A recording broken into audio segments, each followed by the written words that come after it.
Hindi na maiiwasan yung pilit nilang iniiwasan. Yung mabanggit paulit-ulit sa pananagutan at kinalaman ni dating Speaker Martin Romualdez sa malawakang kurakutan, talamak na nakawan at garapalang pagnanakaw ng pera nating mga Pilipino. Sinisingil na po si Martin Romualdez ng kanyang pagmamalabis sa kanyang kapangyarihan. Ikulong si Martin Romualdez. Ikulong si Martin Romualdez. Yan na po yung lagyan natin ng tamang konteksto. Kagaya po ng aking pagsama sa inyo kaninang pananghalian, basag na po yung glass ceiling. Yung napaka-delicate na glass ceiling na pinakaiingat-ingatan ng marami niyang kabaro at kapwa-tulisan sa gobyerno at kapwa-tulisan niya sa mababang kapulungan at siguro sa Senado, yung pinakaiingat-ingatan nila, basag na po yung pula. Tumagos na kay Martin Romualdez. Hindi na maiiwasan yung pilit nilang iniiwasan. Yung mabanggit paulit-ulit sa pananagutan at kinalaman ni dating Speaker Martin Romualdez sa malawakang kurakutan, talamak na nakawan at garapalang pagnanakaw ng pera nating mga Pilipino. Sinisingil na po si Martin Romualdez ng kanyang pagmamalabis sa kanyang kapangyarihan. Kagaya po ng lagi ko sinasabi, para kayo ay hindi magkamali sa larangan ng public service, always side with the Filipino people. Always side with the Constitution. Always work for the upholding, defending, and respect for our Constitution.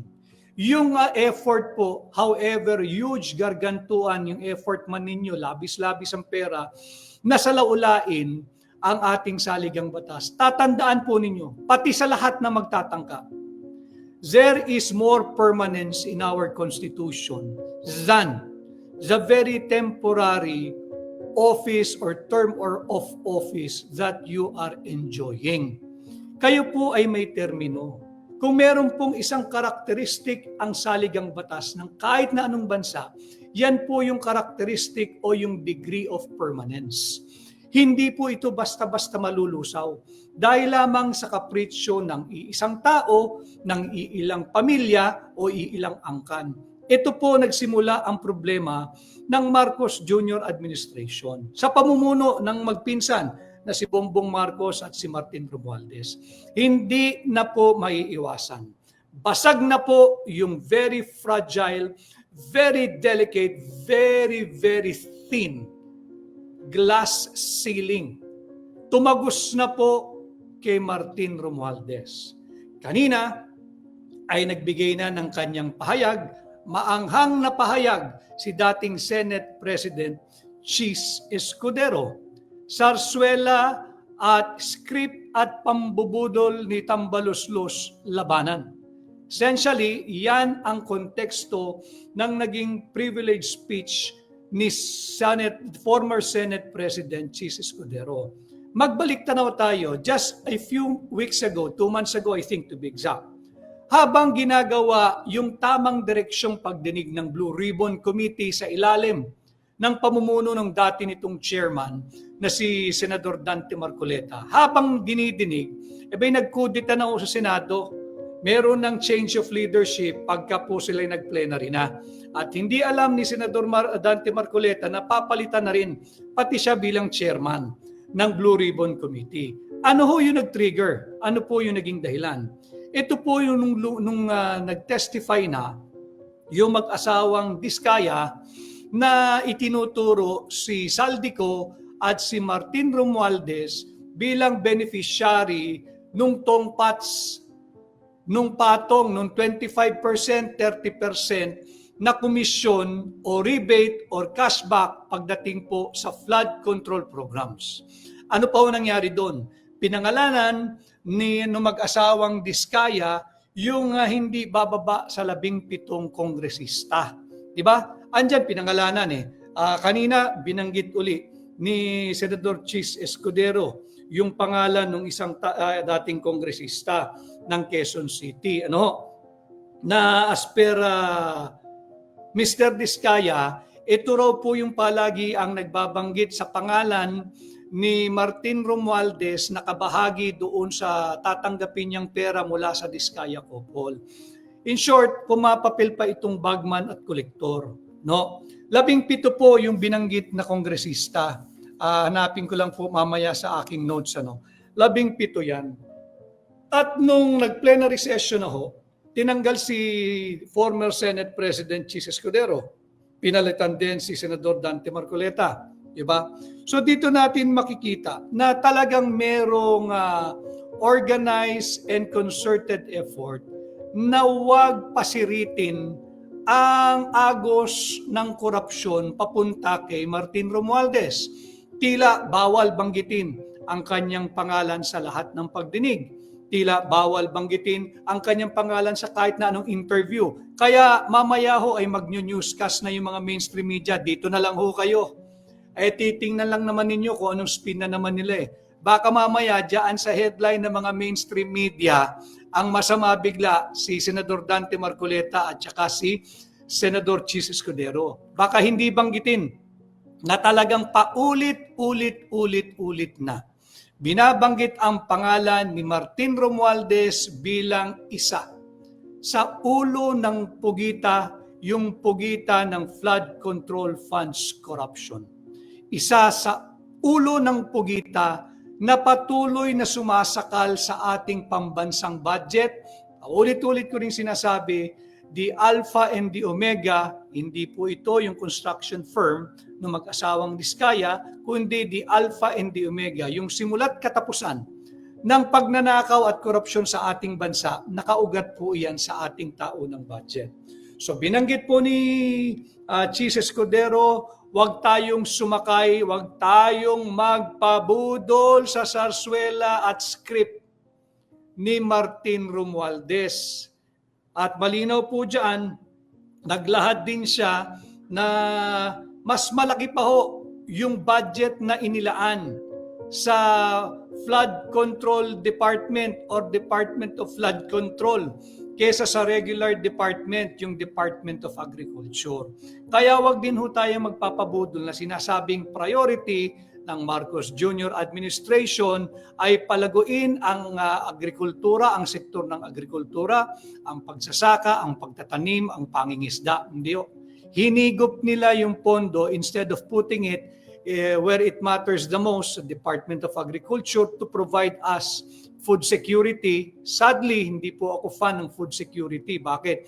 Bata pa ako, food security na. Hindi na po tayo graduate sa terminong food security. Dapat po kung ginamit yung pera nating mga Pilipino, really to address yung ating food security, we should be talking now of food sovereignty. Talagang may laya na tayo sa kagutuman. Ngayon meron pa rin tayong food insecurity. Dekada na po ang tinakbo nito. Food insecurity pa rin. Ang pangako, food security pa rin. Dapat po food sovereignty na. Higit na mas mataas na antas ng seguridad, yung food sovereignty. Yung food security, tayo lang. Tayo nating pakainin at hindi magutom ang ating populasyon kung ano man ang mangyari, kagaya ng COVID. Pero yung food sovereignty, kaya na po natin. Magpakain ng mga kapitbahay, pwede tayong magbenta ng bigas, magbenta ng mga livelihood natin, magbenta ng mga livestock natin, magbenta ng mga isda. Pero hindi tayo umabot doon . Nandun pa rin tayo, napako po tayo sa food insecurity. Why? Ninanakaw ang pera natin. So mahalaga ito na pinag-uusapan natin. Sinabi rin ni Chis Escudero, naging tapat daw siya at totoo sa kay Bongbong Marcos. Ang sabi niya, sinabi ko ang tapat at totoo kay Pangulong Marcos. Sabi po ito, wika po ito ni Chis Escudero. Yung anong nangyayari sa budget. Therefore, kaya mahalaga na ni-note ko ito, ibig sabihin, mulat po ang kaisipan ni Bongbong Marcos sa anumalyang nagaganap sa ating taunang budget. Bakit? Nasa record na po ng Senado yan. Hindi po pwedeng itanggi at marami pong nanonood kanina. Sinabi ko ang tapat at totoo sa kanya referring to BBM. Sinabi niya na kung paano sinasalaula ang taunang budget ng tandem ni Martin Romualdez at Saldico. Anong ginawa ng Bongbong Marcos? Wala. So ano ibig sabihin nun? Kasabwat ka din. Hindi pwede na sasabihin mong hindi mo alam, kagaya ng ginagawang paghuhugas kamay ngayon. Alam niya sino nagpatotoo? Dating former Senate President. Sinabi sa kanyang pahayag kanina sa floor ng Senado na sinabi niya ang tapat at totoo sa kanya. Sa kanya referring to Bongbong Marcos. Alam ni Bongbong Marcos ang nangyayari sa ating taunang budget. And yet, he signs the proposed or the General Appropriations Bill for the last 3 years. Hindi niya pwedeng sabihin, hindi niya nalalaman. Maganda rin yung naging revelasyon ni Senador Chis Escudero na talagang inabuso at ginamit at ito raw ay pinatotohanan din ng isa niyang kapwa niya mambabatas si Congressman Toby Tiangco na ginamit po yung pondo ng Pilipinas para obligahin ang pagpirma ng mga kongresista sa huwad at unconstitutional at illegal at invalid na impeachment complaint laban kay Vice President Inday Sara Duterte. Ginamit po yung 4-letter release. Sinabi ni Chis Escudero na ito'y pinangako na i-release agad, kung hindi sila mabibigyan ng pondo. This was days leading to the opening of the national campaign, wala pa po yung local. Pero makikita natin the motivation of those who signed. The motivation of those who signed, pera. Yung mga kongresista, pera. Pera ang motibasyon nila sa pagpirma, kanya nga po kalokohang nabasa nila yung impeachment complaint. Ang problema ring isa, yung chairman ng COMELEC, bahagi po ng aparato ni Martin Romualdez. Sinabi rin ito ni former Senate President Chis Escudero. Kaya siya nakakaharap ngayon sa isang kaso, yung kanyang campaign contributor noong 2022, dahil brinaso tinakot ang COMELEC na kung hindi ko aprubahan, pahirapan ko kayo sa budget. Maaaring nangyari yan, pero hindi lang din yun yung dahilan. Yung chairman po ng COMELEC na si George Garcia, willingly, kasabwat po iyan Ang dami na pong pagpapatunay. Paanong naupo yung asawa ni Martin Romualdez? Yung Yeda. Malinaw po sa ating saligang batas. Saligang batas na po ito. Hindi pwedeng mas mataas ang COMELEC.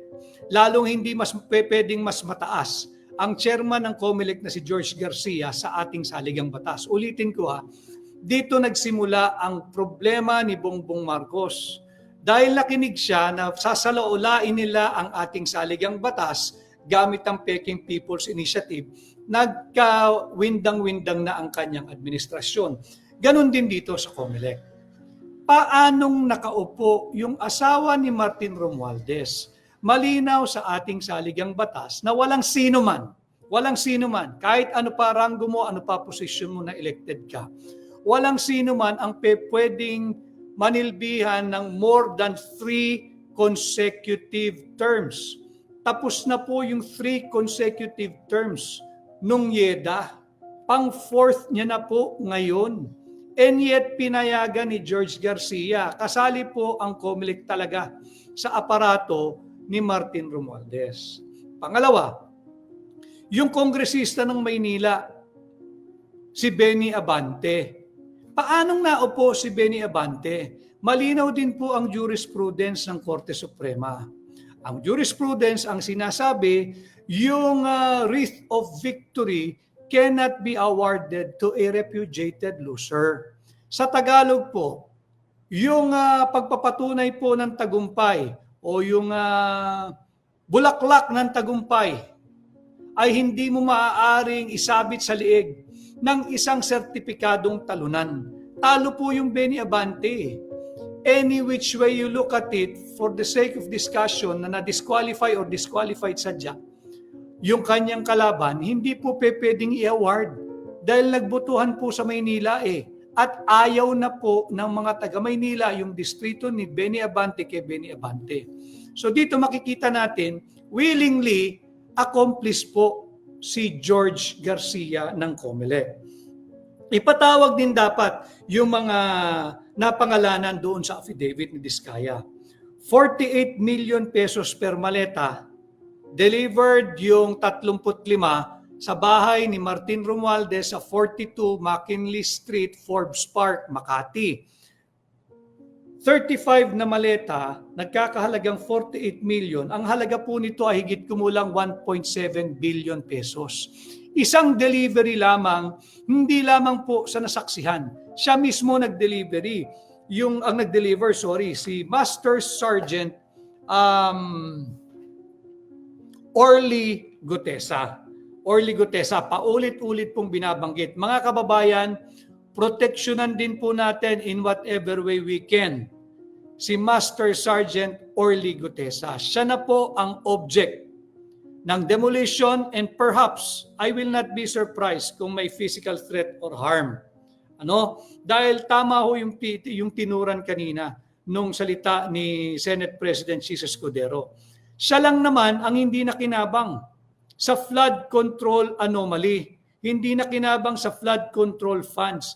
Hindi na umasikmura nung Marine. Mararangal po ang ating mga sundalo Hindi na po masikmura. Kanya siya nag-decide na lumabas ako at sabihin ko yung aking nalalaman. Bakit?